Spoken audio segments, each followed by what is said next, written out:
Hey everybody, my name's Chris and I'm the founder of Luki Bike Adventures, and I wanted to do a follow-up video to a previous video where I talked about this Huffy trail runner and bikes like it, and that they're not really mountain bikes and should not be used as such. They're perfectly fine for just riding around the neighborhood or maybe even on a dirt trail or gravel or something like that, just kind of having fun. But they really aren't designed for real mountain bike trail use. Maybe really easy basic beginner trails, but you certainly don't want to like hit jumps or do anything super technical or difficult on this type of bike.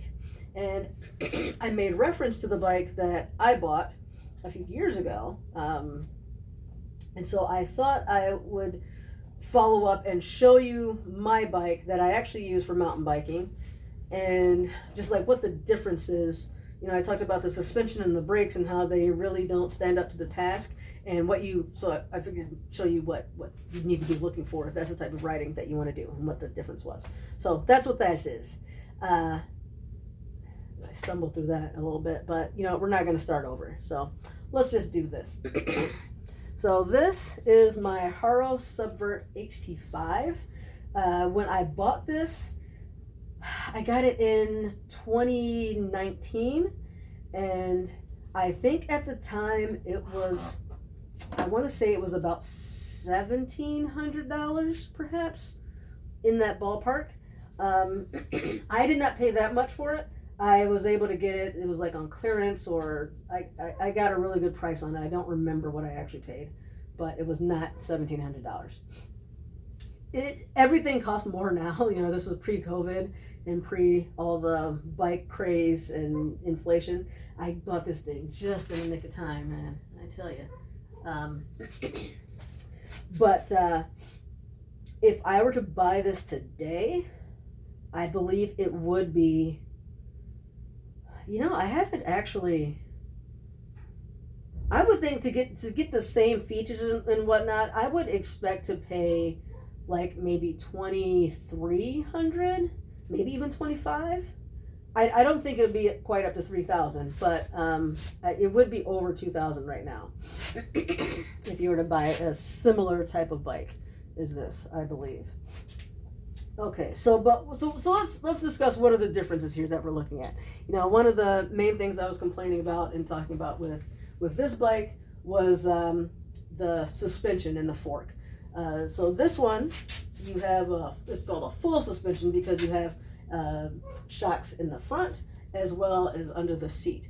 Whereas this bike is called a hardtail because there's no suspension here. It's just hard, and there's no flex or anything happening there. And that may lead you to believe like, oh, that's a full suspension and that's not. This is a nicer bike. Well, you know, that's why this type of bike annoys me so much, because it does mislead you that way. The quality of the components is completely different.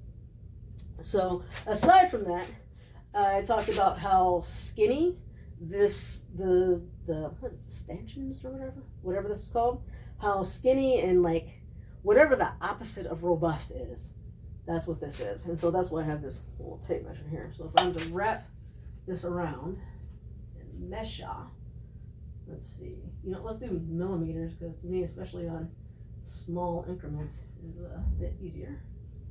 So that goes up to about 3.5 centimeters, which, oh, that's inches still. Oh, that's still inches. Okay, 3.5 inches then. And then if I were to do the same thing over here on this bike and wrap this around, so it went up to right there. Like it's not even connecting at that point. So here we are at, it's about 4, a little over 4. So we got an extra 1/2 inch in diameter and thickness here. So that's just going to be a sturdier bike. That's you know, it just looks and feels like it's going to be able to hold you up better. And same thing up here. If I were to look at these handlebars, the handlebar thickness, even at its thickest point, right about here, is, let's see, and that's about 3 inches. Close to it. Let's see what this one is. Going at its thickness, and again, it's 4, so it's that's a full inch. Wow, difference there. Even though the hand grips are the same diameter, like these hand grips here are interchangeable, where you actually hold, the grip is the same, but the part where it connects, you get just all this bulk and beefiness, but it's aluminum, so it's going to be nice and light and isn't going to rust like this steel, and so that's just really nice. Additionally, we got the brakes here. So what's nice about this is these are hydraulic, and I can pull it all the way in if I use both hands. I can't do it with one hand. I can get it close. I can't get it all the way to the grip though with one hand. But I can use one finger, and this wheel completely locks up with just one finger because it's a hydraulic brake, so it's giving you just a ton of strength with not a lot of effort. These brakes do need to be, I need to change the oil on them, so they are not as, they're a little bit more mushy than they used to be and should be. So I need to do some maintenance here, but just, it's designed to be able to brake with one, maybe 2 fingers, and the wheels are locked. And that's awesome because you can easily feather the brakes, which is something that you may need to do various tricks, but also to have good control over the trail. You want to lightly brake off and on. What I mean by feathering is to control your bike.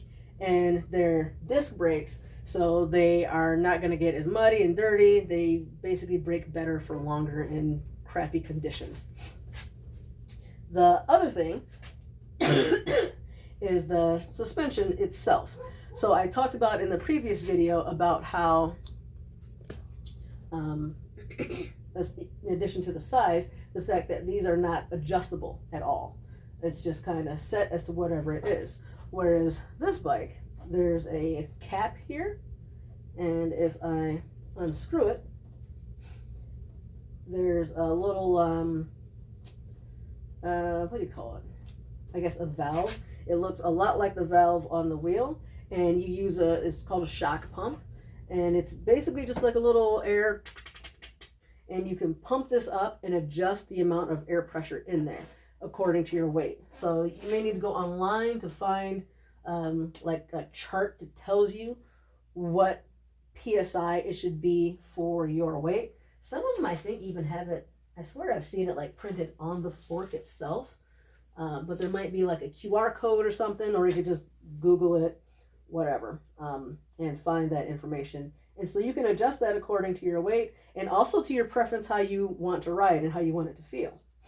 Because, you know, you get your weight and that's just like a starting point, but you may prefer a bit more squish, or you might prefer for it to be a little bit harder, just the way, depending on how you ride and your style that's comfortable to you.